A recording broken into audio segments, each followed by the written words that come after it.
ഇന്ന് വർക്കും ക്ലാസ്സും എല്ലാം കഴിഞ്ഞ് നല്ല ടയേർഡായിട്ട് വരുമ്പോഴാണ് ഇവിടെ നന്നായിട്ട് മഞ്ഞ് പെയ്യുന്നു. മഴ കാണുമ്പോൾ മലയാളിയുടെ മനസ്സിൽ എന്താ തോന്നാറ്? ചായയും പരിപ്പുവടയും അല്ലേ? പിന്നെ ഒന്നും നോക്കിയില്ല, കയ്യിലിരുന്ന ഈ ദാൽ അങ്ങോട്ട് വെള്ളത്തിലേക്ക് കുതിരാനായിട്ട് ഇട്ടു.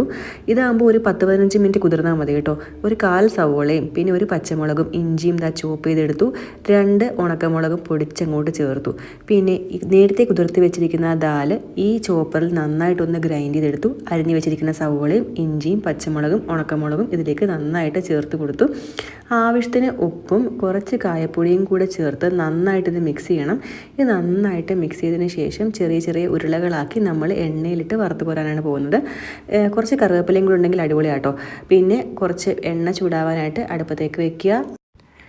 എണ്ണ ഒന്ന് ചൂടായി കഴിയുമ്പോൾ പിന്നെ ഒന്നും നോക്കണ്ട, റെഡിയാക്കി വെച്ചിരിക്കുന്ന സംഭവം ഇങ്ങനെ ഉരുട്ടി പരത്തി എണ്ണയിലിട്ട് ചറപറ ചറപറ വറുത്ത് കോരുക. അടിപൊളി ക്രിസ്പി ആയിട്ടുള്ള പരിപ്പ് വട